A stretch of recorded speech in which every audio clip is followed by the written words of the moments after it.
Tell me about BTA. You think it's a good idea? At this juncture, when we are buffeted by Trump tariffs, it is a sign of pragmatism that we have engaged in BTA negotiations. The key thing in BTA negotiations will be what is the final outcome, and that's when the utility or lack of utility of the BTA will emerge. If the BTA is confined to US removing the reciprocal tariffs, whereas India is compelled to lower its tariffs for US, India is compelled to make changes in its domestic laws and regulations to meet US concerns in various areas, and the US does not give us new and additional market access by lowering its other tariffs, then a government would really have to take a hard look at utility of the BTA. Whereas if the BTA gets rid of the reciprocal tariffs, it also provides us with new and additional market access, particularly in sectors such as textiles and clothing and leather, and we are able to protect some of our interests in agriculture, and it does not involve issues around intellectual property rights and digital economy, then that, to my mind, would be a useful outcome.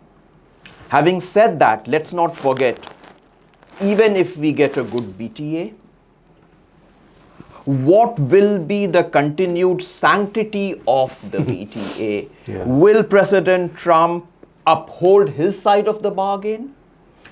On that, we really need to make sure that the BTA has provisions whereby if the United States fails to uphold its commitments under the BTA, then India should be legitimately allowed to get out of some of its own commitments.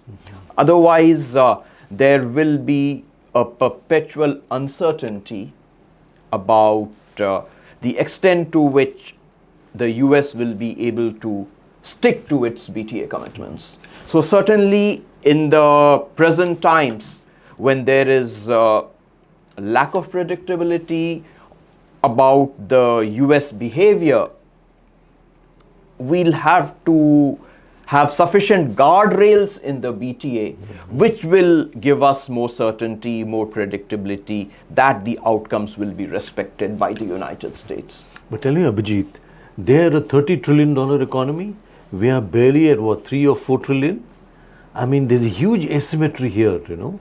Do we have the strength to negotiate with those guys? I mean, what are our leverages?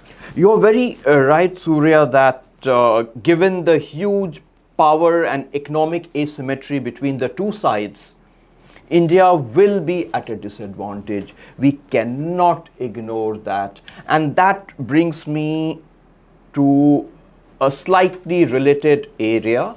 Why does India give primacy to the multilateral trading system? That is an arena where the power asymmetries can be partly mitigated, not fully mitigated, but partly mitigated through coalitions. So India's preference has more or less been to negotiate issues at the multilateral level. But in the present context, we are engaged in a bilateral negotiations. We will be subjected to power asymmetry, but there could be a few cards with us. Number one, as I said, intellectual property rights is an area where if we at any juncture decide not to respect the IP of US right holders, that is something which would end up creating some turbulence in United States. There could be cards with us apart from in areas other than trade that could in a way help us in the BTA negotiations as well, in the context of, let us say, larger geopolitical issues. How we are able to leverage some of those cards will really be crucial in making sure that the BTA negotiations protect and promote our interests. But it's going to be a tough call. This will be a very, very difficult negotiation. One cannot deny that. But there is one aspect which we should not forget. When it comes to simply trade issues, simply tariff issues on goods trade, then there is not much which the US can export to us. So, negotiating tariffs on industrial products, to my mind, may not be very difficult. It will be difficult, but not very difficult.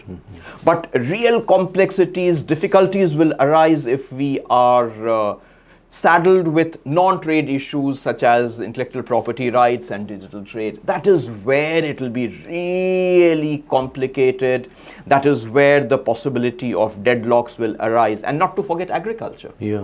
Agriculture will be another area where US will try to open the Indian market for as many of their products as possible. Rice, wheat, cotton, soybean, corn. Milk. Dairy products, yes. But there, my understanding is that the US interests are primarily in the segment of specialized cheese. Okay. So that might not be so damaging for us. But how we are able to do two things: protect our own interest in agriculture, whereas give comfort to the US for their export interests. How we strike this balance will really determine the success or failure of the BTA.